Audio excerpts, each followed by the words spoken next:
sommes retrouvés à Libreville pour faire la restitution d'un rapport suite à la dernière conférence des assises du numérique qui a eu lieu ici le 13 avril 2023. Donc l'objectif était vraiment de revenir sur les échanges les plus intéressants que nous avons eus et surtout de pouvoir faire des recommandations. Donc c'est ce que nous avons fait.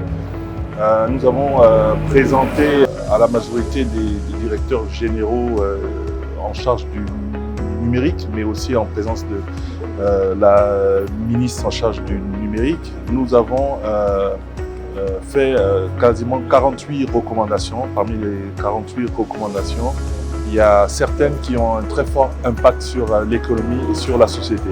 Mais ce qui ressort réellement vis-à-vis de ces entités, c'est de dire qu'il faut faire attention quand on avance dans les projets de développement numérique. La difficulté que le pays a aujourd'hui, c'est qu'ils n'ont pas d'architecture de référence. Et il faut partir sur une démarche d'architecture de référence pour cartographier toutes les entités ministérielles afin de cerner leurs capacités, donc leur capacité qui servira justement de lien entre la partie système d'information, les applications, la technique, etc. et la stratégie.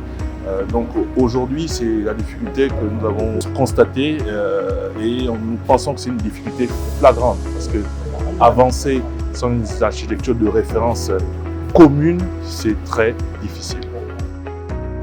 Ces assises-là sont une initiative du cabinet Mange Street parce qu'il est dirigé par des Gabonais, des compatriotes qui ont voulu apporter leur expertise en venant faire une cartographie de l'écosystème du numérique au Gabon. Et donc ils nous ont présenté le résultat de leurs travaux, les constats qu'ils ont faits et les recommandations. Maintenant, il revient au gouvernement que je représente avec nos entités sous tutelle qui sont le pan technique de la réalisation de la politique de digitalisation et de numérisation du Gabon sur le terrain, de regarder dans ce rapport ce qui nous parle. Nous allons nous-mêmes nous approprier les recommandations, celles qui vont dans le sens de notre stratégie et celles qui ne vont pas dans le sens de notre stratégie, nous verrons comment les amender. Donc ce n'est pas ce rapport qui va définir ce que nous avons à faire ni comment nous avons à le faire, parce qu'au niveau du ministère, nous avons déjà une stratégie globale de numérisation, de digitalisation, de promotion de l'économie numérique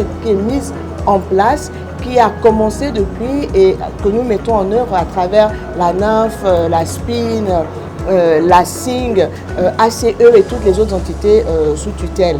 Donc nous prenons ce qu'il y a à prendre dans ce rapport, qui est d'ailleurs très très bien, qui était très exhaustif. Nous félicitons M. Mburu Kunda qui nous l'a présenté. Nous remercions le cabinet Mange Street Consulting qui a fait cela bénévolement et ce sera d'un apport conséquent dans ce que nous sommes en train de faire parce que la critique est toujours bonne à prendre, elle nous permet de nous améliorer. Merci madame.